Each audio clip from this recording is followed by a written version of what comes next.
family information session series from the Bureau of Early Interventions and Family Supports. This is on taking care of ourselves and our children during the pandemic. This was designed by families for families of children receiving early intervention and family support services. My name is Naomi Gallman. I'm a parent out here in southwestern Pennsylvania.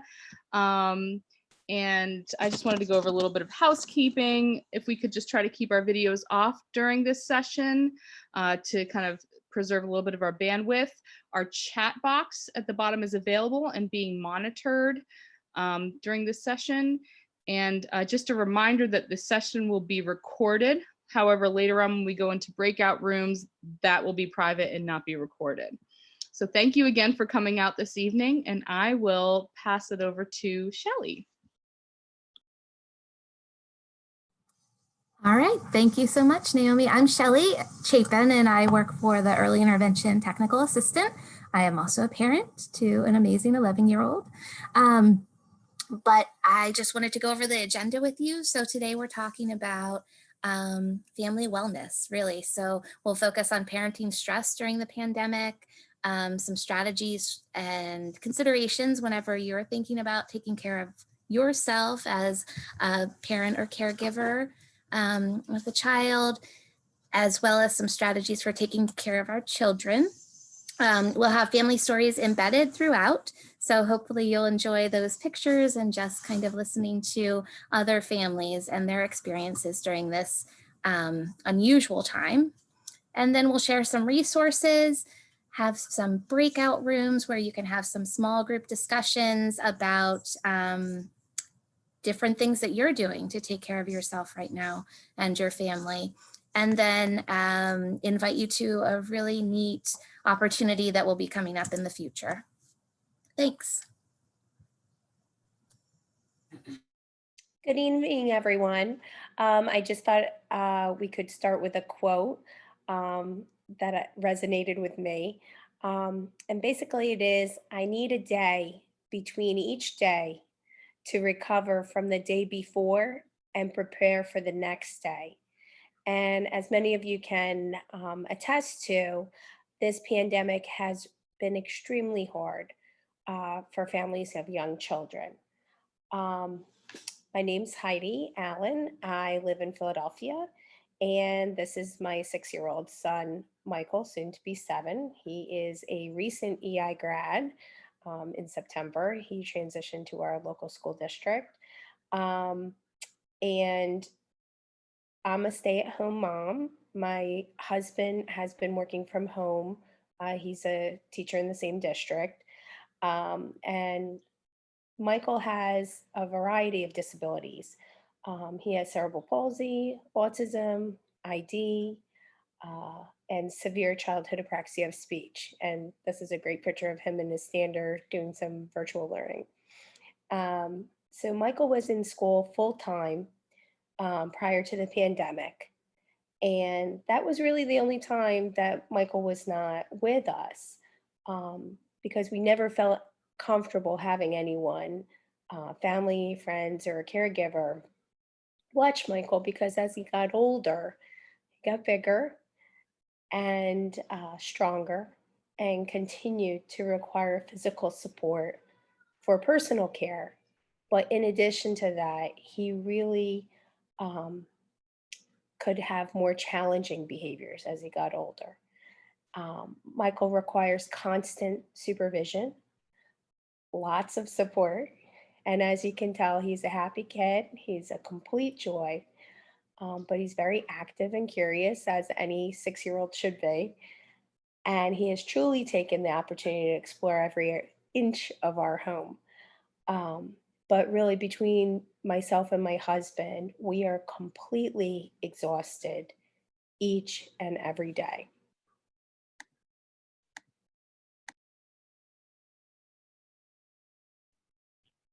So we wanted to take a little bit and talk about parenting and stress. We all know that parenting a young child with a disability is very stressful. And research supports this. There's been research that shows that the chronic stress parents of children with disabilities have is similar to that of the stress response of soldiers in combat. We also know that parents of children with particular disabilities, such as autism and intellectual disabilities, have very high levels of stress. But what's really important to understand and what we want to focus on today is that high parental stress can lead to worsening child behavior, and worsening child behavior leads to increased parental stress. So we need to intervene and figure out ways to reduce stress in ourselves and in our children to have better family functioning. But we also know that this is exacerbated by COVID and what's been happening with the pandemic. So Lisa's going to talk a little bit about some recent research. So some things that we've learned throughout this pandemic is that when the pandemic hit, it led quickly to increases in mental health difficulties. The rate of stress, depression, and anxiety in adults are significantly higher for those in a household where a young child has a disability. Behavior problems have remained higher for those families. And it's really, as they're doing weekly studies, they're finding that it is not getting better. So you can see that mental health really is a problem during this pandemic that is continuing to remain high.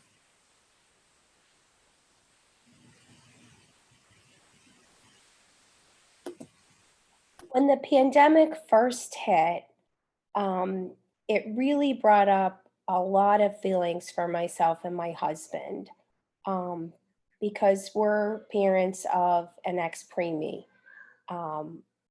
Michael was very fragile, even though he doesn't look it now. And we understood really how fragile life is and how thankful we were for him, and the importance of health.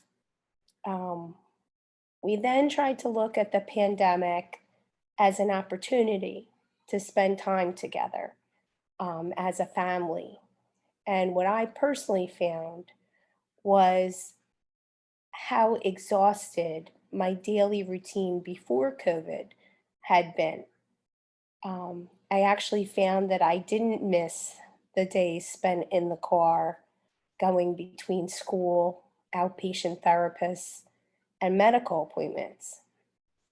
But as time wore on, it really was heartbreaking to watch as Michael continued to struggle and we scrambled to arrange services and to keep up with routines. It was hard to accept that because of the loss of in-person services, how much it was affecting Michael physically, academically, and most importantly, behaviorally, as he became more and more overwhelmed. And so did we. And we really, it kind of made us really question our ability, to care for our child.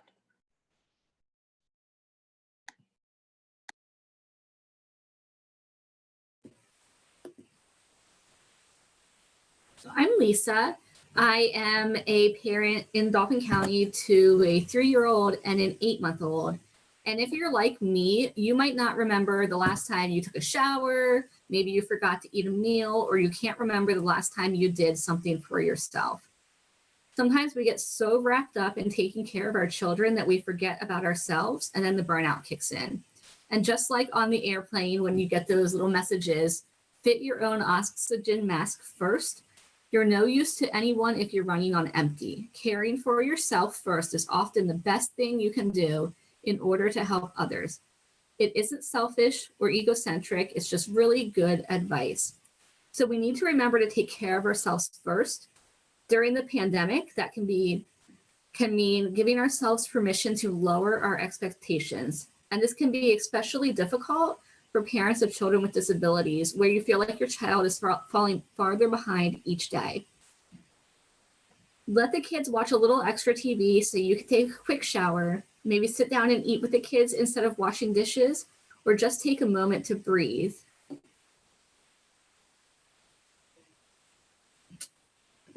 So stress can feel like a storm in your brain. The only way through it is to breathe. So let's take 3 deep breaths together.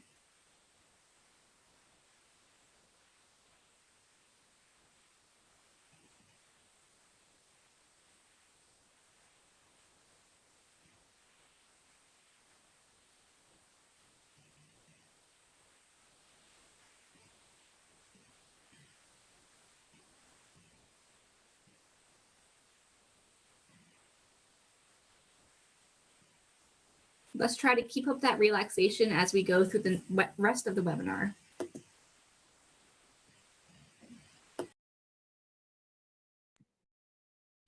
So what really are the effects of parent stress on family functioning? Some of these may be things that you're experiencing as well, like impaired coping, marital conflict, poorer physical health, less effective parenting, and an increase in child behavior problems. You know, all of these things existed before COVID, but the difference that we've really seen in our family is something I call, and my husband always laughs when I say it, too much togetherness. And really that feeling that there's no break from one another. Next slide.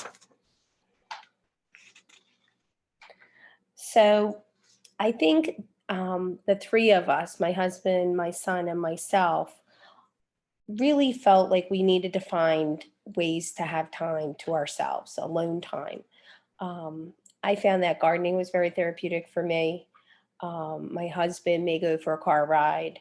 And Michael, those supervised, you know, with check-ins, found that he really liked to hang out in his room. And I think what was important, and we try to remind ourselves of this, is to communicate with each other and to really listen when people are really kind of losing it, and you know, really have that open kind of communication. And with our son, you know, really making him tell us what is upsetting him. He's an AAC user. And really what we've also found is, at the end of the day, it's really about our relationship with our son. It's not about what gets done. It's not about the therapies and the virtual learning and holding him to task, which is something we always felt very strongly about. It's about having a relationship with our son, who we're very closely bonded with, despite, you know, the challenges that we have with this pandemic. And really, we just try to do fun stuff, you know, the leaf fights because it's fall. And we really celebrate any milestone that may come our way.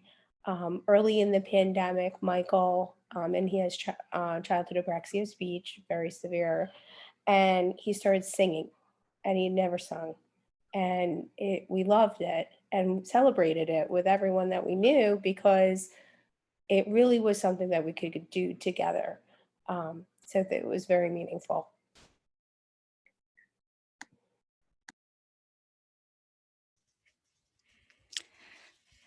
Hello, my name is Elisha, and I currently live in Dauphin County. I'm a parent of 2 boys, 9 and 12, and I'm also a consultant with early intervention technical assistance.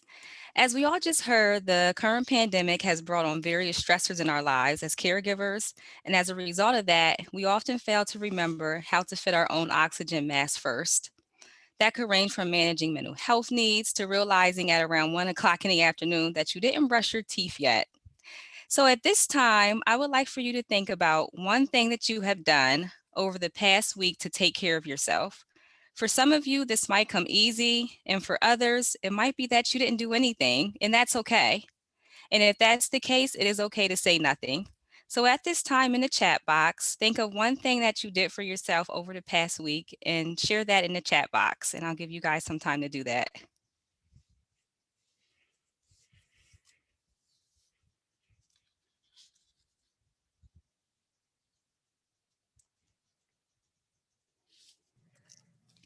So Naomi said dentist appointment. Sadia, virtual Zoom night with my friends. Deb went camping just to get away. Jill did yoga. Tony did some satisfying yard work. Ashley spent time outside enjoying the beautiful weather. Heidi took a drive through Valley Forge. Jamie went out to eat and took in a movie retail therapy. Allison enjoyed a cup of coffee outside with some peppermint mocha cream. That sounds good.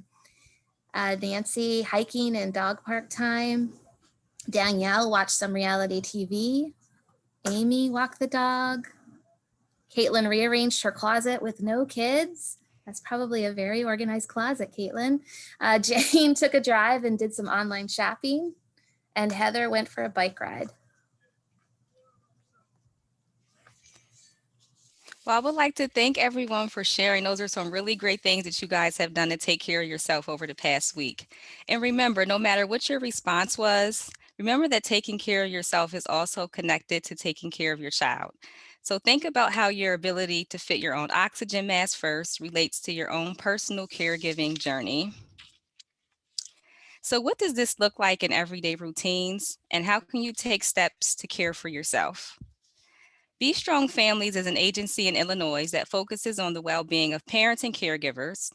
Through their well-known work training family service teams in the Parent Cafe model in Pennsylvania and throughout the world, they have developed what they call vitality domains. And these were developed along with other parents for parents. These provide a nice way of being able to look at self-care in 6 different areas of our lives. And today we are only going to focus on 5 areas. So I'm just going to go through what they are and kind of what that can look like in your everyday routines. So the first vitality domain is mental and emotional vitality, and that includes learning new things, having personal goals, and being able to focus on your feelings and emotions. So what does that look like? It can be taking time to learn new things like crossword puzzles, learning how to play new games, reading a new book, or traveling when we can do that, if you can do that. Being able to be honest about your feelings and emotions and being able to share that with others in an honest way. And also being able to identify areas in your life where you might need to work on a little bit more self-care. Our second domain is social vitality. And social vitality, excuse me, social vitality pretty much involves tapping into your village, and that also means creating a village if you might not have one or have a small village, and also being able to connect to resources and agencies and other professionals that are in your community or in your circle. So what does this look like? Social vitality can mean letting other people do things and, recognizing that everyone can have a part to play, even if it's something that they do that isn't quite the way you like to do it. That can be your partner, that can be others that, your home, your children, neighbors, other family or friends, allowing others to have some responsibilities to take some of the weight off of you at times. Being able to have healthy and positive relationships is part of social vitality. Being able to create boundaries in your relationships, knowing how to comfortably say no and when to stop or when enough is enough. And also, if you feel like you don't have a large village, or maybe you don't feel like you have a village at all, it's okay to start small because a small village is better than no village. Our third vitality domain is physical vitality. And physical vitality involves sleep, nutrition, and physical activity. So this can look like just taking time to take a nap when your children are sleeping. Taking care of your own health needs. Someone earlier mentioned that they went to a dentist appointment that they've been avoiding for a while. So going to the dentist, eye appointments, having regularly yearly physical checkups, trying to get outside. A few people earlier mentioned that they went outside and took walks or bike rides. Taking many movement breaks, maybe doing this during the day or even with your children, or even making a healthy meal with your child and eating together. As someone said earlier, eating together rather than doing the dishes. Our next vitality domain includes environmental vitality. And environmental vitality is all about how your surroundings influence your well-being, and that can be in your home or even in the neighborhood that you live in. So that could look like, being a recycling, to make the environment better. Creating spaces for things that bring you joy and calm so that you have a space to go to when you need to relax or calm down. If you happen to work from home during this time, creating separate workspaces from your everyday home environment. So that way you have that separate space and you're not always, hopefully not tempted to keep, work when it's not necessary. And you can take that time to separate work from home. And also being able to create a level of organization that allows you to find frequently used things, maybe through, decluttering or just being able to be organized in a way where if you need something, you can get to it when you need it. And our last vitality domain is spiritual vitality. And spiritual vitality is just pretty much being able to feel alive and full of positive energy. It can also mean be any religious faith that you may practice, Or it could be your need for creativity through the arts, music, dancing, or just being in nature. And so, what does that look like? If you do have practice a religious faith, maybe practicing that with your children or your family, being able to distance yourself from negativity and fill yourself with, positivity, positive words, positive quotes, positive people. Being able to take time to meditate, yoga, taking hikes, being outside, journaling, maybe creating a vision board, or even having a dance party with your child.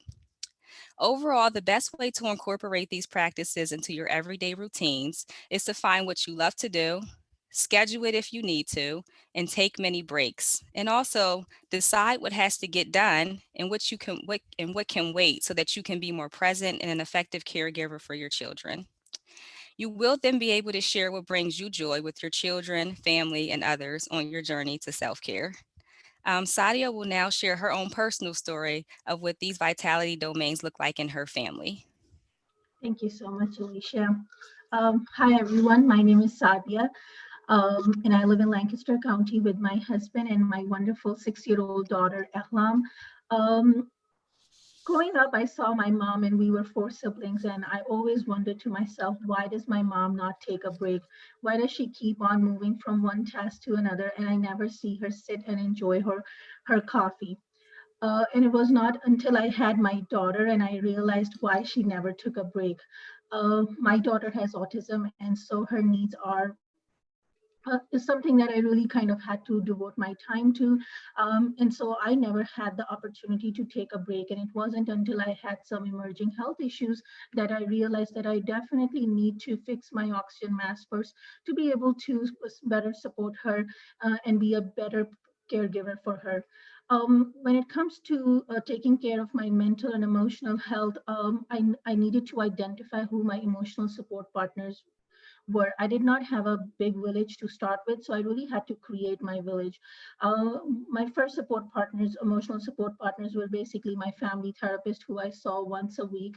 And that is something that continued even after the pandemic. And that is my time where I share my challenges and successes of parenting in a safe, non-judgmental zone. The second was to connect with other parents that have more or less a similar parenting journey, and that I found out through Parent to Parent of Pennsylvania or my local support groups, or I connected with the parents that were in my daughter's preschool and now in school. And so even after the pandemic, even though we're not able to meet in person, but we can have Zoom nights where we can just sit and where we can just have a share of, be very honest and real about our emotions. When it comes to social vitality, as I mentioned, I did not have a big village to start with, but the few people that I had around me, I kind of understood that I need to ask help, because there were people who genuinely wanted to support me, but they just didn't know how to support me. And so tapping into the kindness of my village and being fairly straightforward of what I needed. Also, because I had to understand that I'm not a superwoman and I cannot do it all. So there might be skills and strengths that other people in my friends and family have to offer my child. For example, I'm not very good at baking, but I know some people in my family that could do that with my daughter, as she loves to bake. So scheduling some of that time so that I can take that break for the much needed doctor's appointment, or to just spend time with myself. Also scheduling some adult only social time, making sure we as parents are also supporting each other when it comes to our marital relationship, so as to have a relationship that's thriving and not in the barely surviving mode. So one of the strategies that we implemented was, my husband had the opportunity to take a day off in the week during one of the weekdays. Which at first sounded a little strange. However, we realized that it was really good, as we really didn't have to worry about arranging for childcare, as my daughter was already in school, and even now she now has started the school in person. So that gives us that time where we can maybe have that breakfast that we always wanted, or just catch up on some of the TV shows that we like to watch together as a couple. when it comes to taking care of our physical health, and I mentioned earlier that I had some emerging health issues that made me realize that I definitely need to work out and I make sure that I'm healthy and I eat healthy. So I joined a rec center, a local rec center that offered 75 minutes of free childcare. So while I was working out, and this not only provided me an opportunity to focus on my physical health, I was connecting with other people as well that were around me, and my daughter was having those inclusive experiences at the childcare. Now, after the pandemic, that's not possible anymore. However, my daughter loves to hike, and so we together, we as mommy and daughter, we go out for nature hikes, and we just love it because that's the time that we both enjoy. When it comes to spiritual vitality, something I've recently started is scheduling some me time, and I try to wake up half an hour earlier than my family does, and that is my time to myself. If the weather is good, I might sit in the patio or just find a peaceful spot in my house and just focus inward, practice mindfulness for 10 minutes, and just connect with myself, my faith that I believe in, and just count my blessings. And that always gives me a very optimistic and positive start to my day. In short, self-care might look different for different people. However, it's one of the best gifts that you can give your children and your family, and be better able to support them and stay there for longer periods of time to be the caregiver that you should be. And now I'll ask Naomi to take over and share some of the strategies that she has around supporting your children. Thank you, Sadia. That was really awesome. So the most essential part of taking care of your child is really relying on your relationship with them. You know your child best, you know their ins and outs, and hone into your intuition to what their needs are. And truly, we always say, like, we're our kids' first teacher, we're their best expert, but really that is what we are. And for example, my daughter on the spectrum does not like to see people's faces covered with masks. It scares her that she can't see their mouth and the rest of her face, and it really causes lots of behaviors. And I've known that with her, and we've done lots of work over the past 7 months to try to sort of build some stamina to that, but it's a huge barrier. But me being able to know her and rely on my intuition and my observation of her to relay that to my team, to have good communication about her will definitely help make things smoother and easier for her.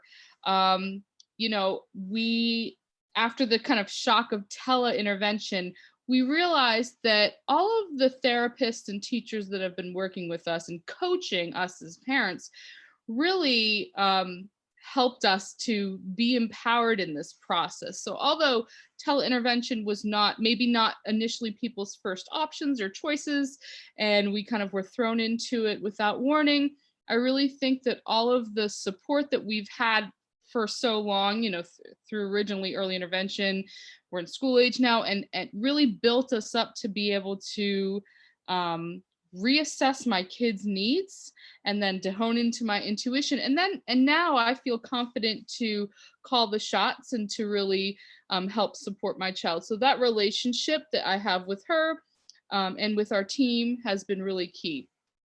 Another thing that is really helpful is when you're taking care of your child, ultimately you're taking care of yourself, and vice versa. So you always hear the saying, like, when my kid's okay, I'm okay, or when I'm okay, my kid's okay. And it's really that like multi-directional support thing.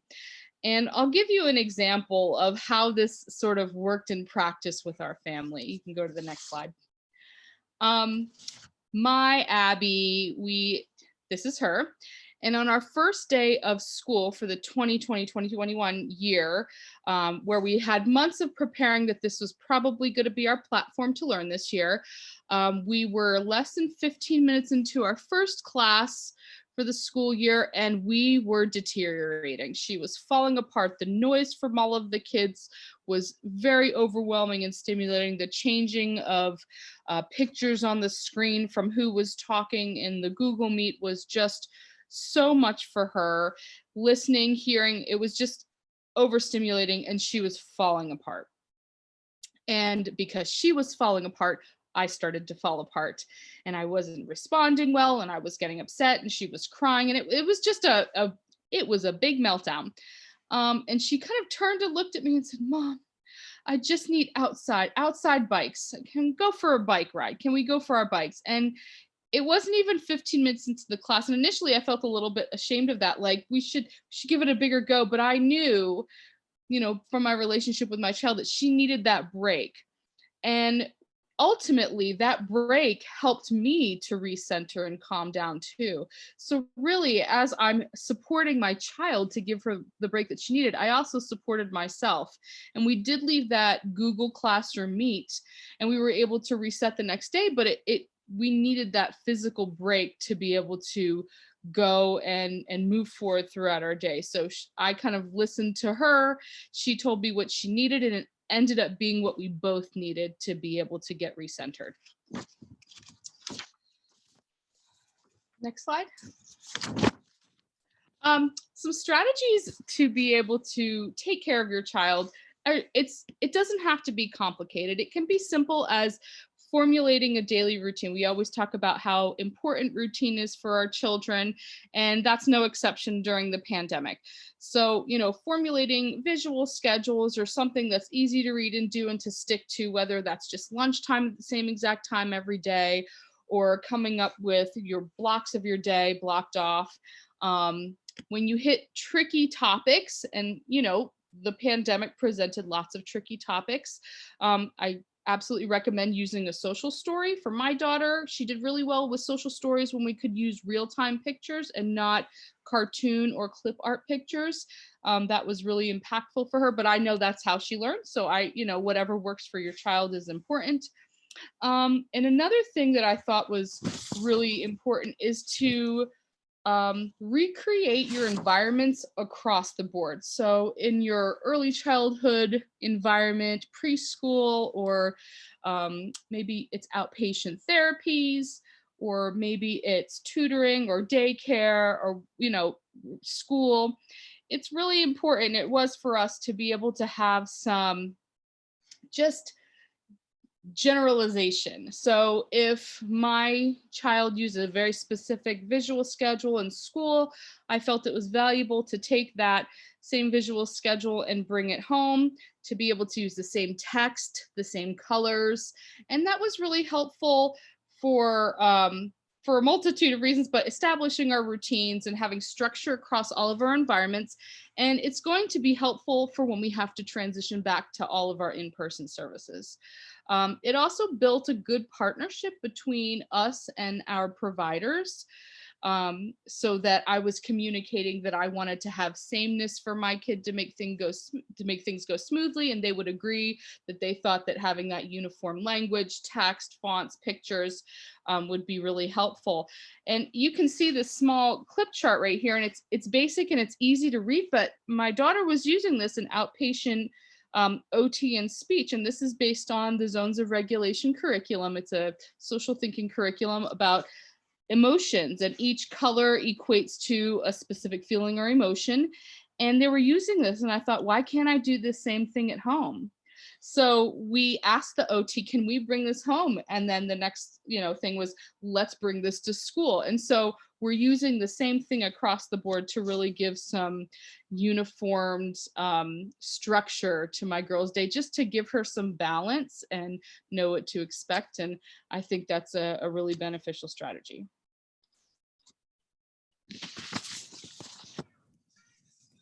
Thanks, Naomi.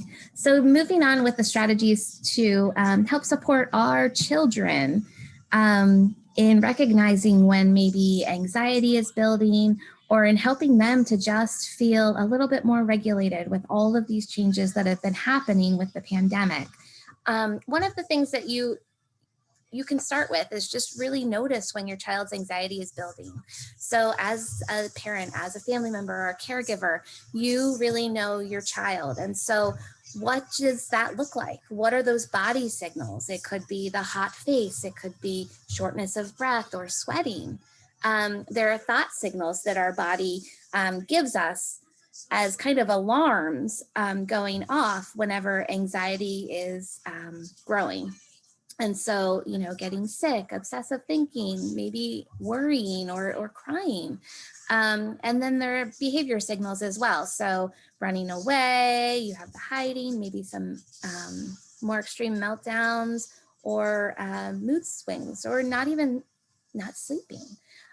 So the first step really is noticing when your child's anxiety is building. And then, next slide, Tony. Notice what helped your child to calm down.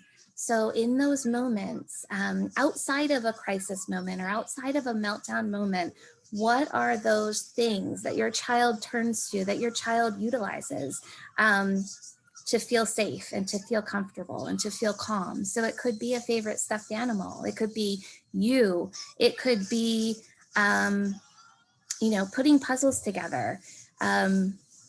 Listening to music, whatever it is, it's really important for you to be able to notice what helps your child calm down, because that will help to not only teach your child some of those coping skills and self-regulation skills, but also help you in the moment to give your child choices. So right now I want to hear from you. So go ahead and chat in the chat box. I'm thinking about a child who is in your family or a child that you support. What helps your child calm down? What are some of the things or the strategies that you already recognize in your child or the child that you're working with to calm down?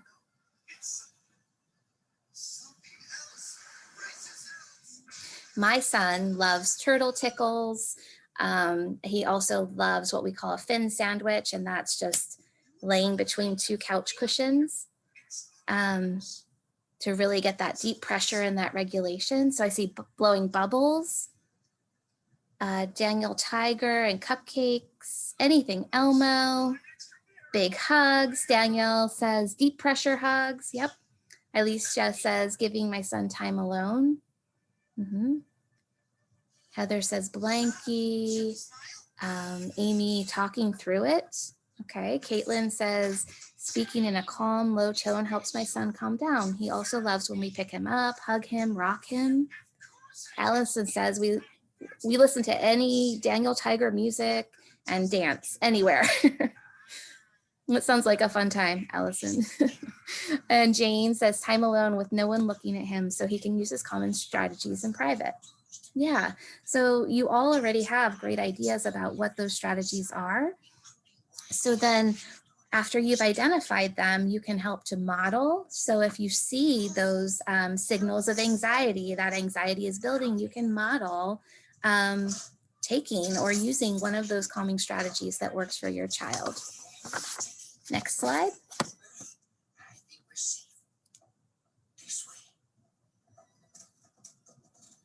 Oh, another idea is to create a child-centered safety plan. So it can be as complex as this one in the example where we're identifying those warnings and triggers, things that help me feel better, maybe some distractions to really help support the child in calming and centering outside of what may be kind of a tough situation or a big change in the environment.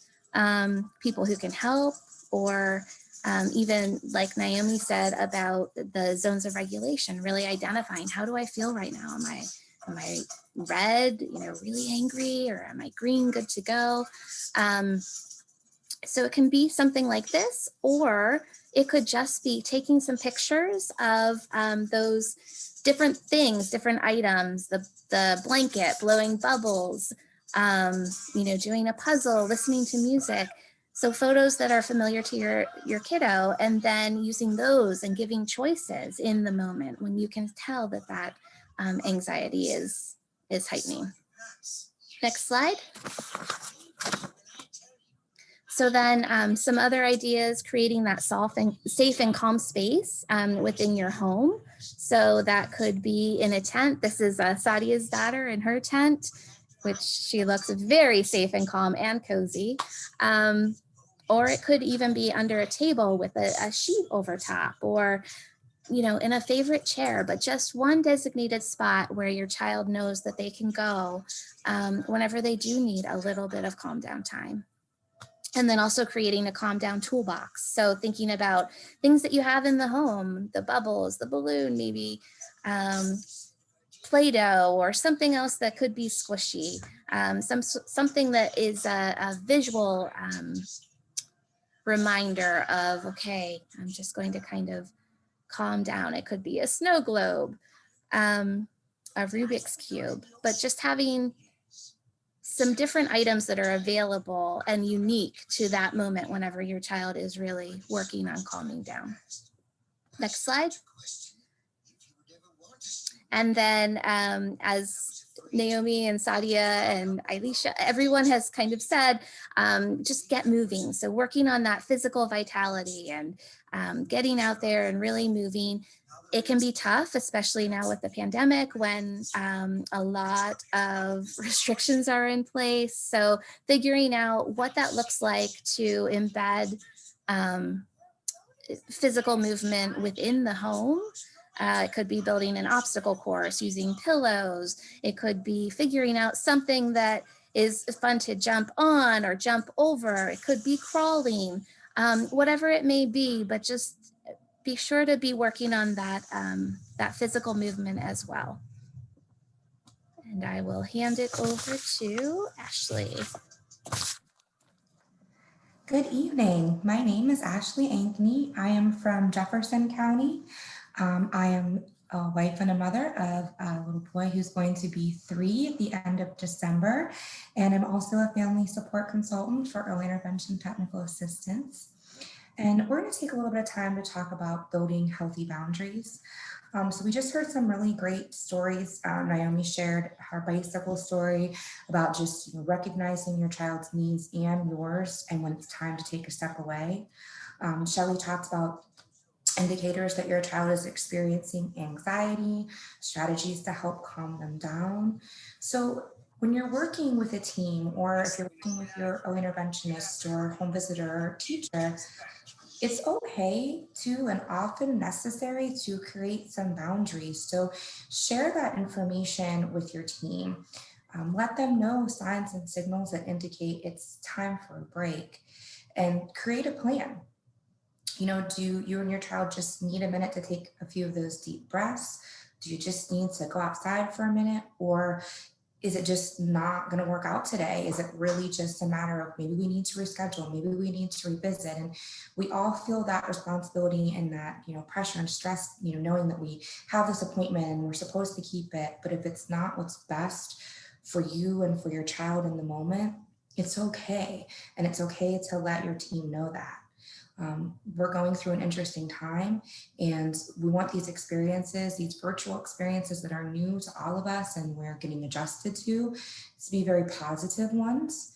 So having those clear boundaries and expectations, in your own home and also with those that are working with you and your family, I think set the tone and create a really safe space for everyone to feel like they're getting what they need. I'm going to turn it over to Sadia, and she's going to share. Thank you, Ashley. I have a story to share around taking a break for my daughter, and I apologize for the noise. But when we first started with services, we were approved for 35 hours a week of behavioral services.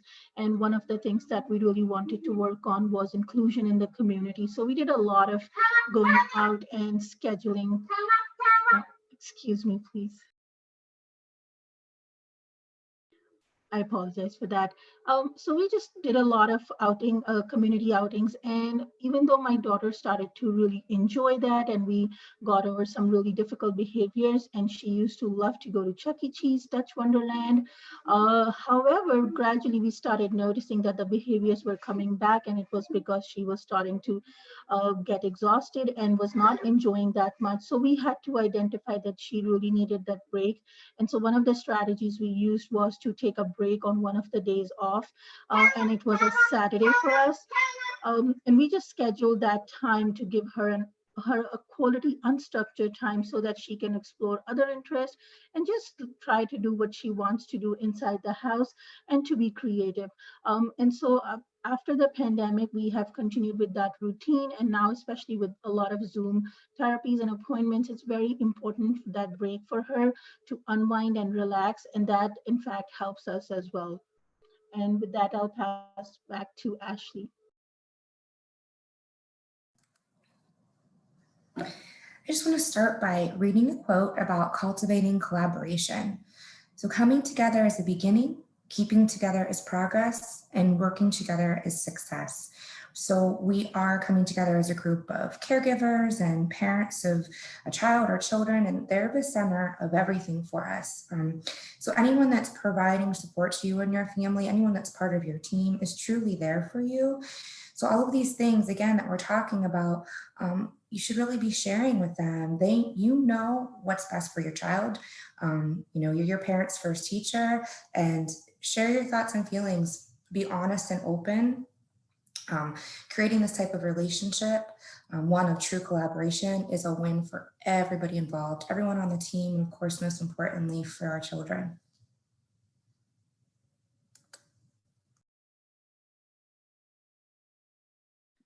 In the spirit of collaboration, I encourage families to make an info sheet about your kid, make a one-pager, do something that conveys who your kid is and what their needs are and what they do well. This is actually 2 pages, but it can be whatever, tapering to your preferences, customize it however you'd like. But what I do is I talk a little bit about my kid. My daughter loves this. These are her strengths. This is what works and does not work for her. And these are things that we're working on at home. I also put a little mission statement under, it's hard to see, but underneath her picture in the green, and it just says what I envisioned for my child. So with all of that in mind, all of this information that I've gained during the pandemic and during shutdown, I have new information and new knowledge to give to our team. So in here, I've put that in there. My daughter does not do well seeing people in masks. She has a hard time making choices. She is a literal girl. So all of those things are really important for her team to know. So going back to, trusting the relationship that you have and that you've built as your child or the person you're caring for is, primary person. And then really in the spirit of collaboration, I super highly recommend you somehow conveying all that information. And, this is very palatable, but, you can do it however you'd like. Some people make YouTube videos about their kids, but that gives people, it's a very person first kind of idea, and it really embodies who your child is, and it also identifies their needs too, coming from the person who knows them the most. So next is Tony. Hi. So we just wanted to give you all of the resources that have been shared so far, in addition some more resources that are specific to Pennsylvania that we think will help you and your family. I just dropped this document into the chat, and we'll also send it out to your emails after this session, along with the slides. So yeah, on this handout, you'll see any of the resources we shared so far and some additional resources that will help support you in caring for yourself and caring for your children, both during the pandemic and beyond. So right before we get ready to go into our breakout room so that we can share and talk with each other, we have a video to sort of get us ready from a parent here in Pennsylvania who's going to sort of talk about her child and how things changed during the pandemic. After the video, we'll go ahead and go into breakout rooms.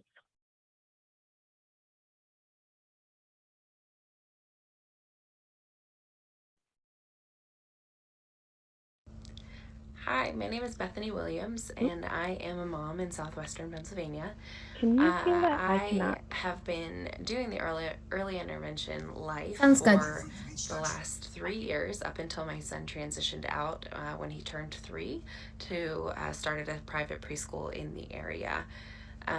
When we were doing early intervention, we really did the full gamut of services. We did occupational therapy, physical therapy, vision, developmental, nutrition, you name it, we probably did it through early interventions. So we missed the program in many ways. Our therapist became very much like family, and the strange transition of moving to virtual for the last 7 months of our time in early intervention really was sad for us in many ways, because we didn't get to properly thank the people who had been there through the hardest years of our life in the complex needs world. And so yeah, we really love early intervention and really believe in what it offers to kids like ours. When the pandemic hit, it was a really hard transition for us, because I'm a full-time working mom. My son is, in so many therapies. He was in 6 therapies a week through early intervention services. And so not only did I have to fulfill my responsibility to my employer, but I also had this huge responsibility to be a full-time therapist as well, which was challenging for both of us. And for the first month and a half, I really struggled to support my son in the way that I felt like he needed to be supported, in the way that he had been supported when we had that much in-person support at our home every week. And so as we kind of grew into the relationship of being a therapist and a mom, and getting training from our early intervention staff, it really felt like I was able to play with my son in a way that was adapted to his needs, in a way that really seemed to support him emotionally. So he kind of settled into therapies a little bit more, because I knew what I was doing more, and I wasn't just kind of sitting back and letting someone else work with him. I was really learning to support him as a mom. And so that transformed every interaction with what we were doing, whether it was feeding or playing or reading a book, figuring out how to adapt it to his needs, really did transform our relationship in a really long-lasting way. So even though it was incredibly challenging to transition to the virtual learning during the pandemic, it really did help to develop new skills in us, for me to be able to better support my son in ways that I didn't expect to learn.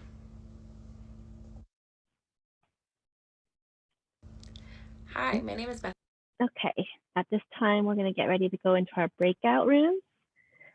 In your breakout rooms, feel free to turn on your video, and remember that we'll stop recording, so feel safe to share whatever you want in those breakout rooms.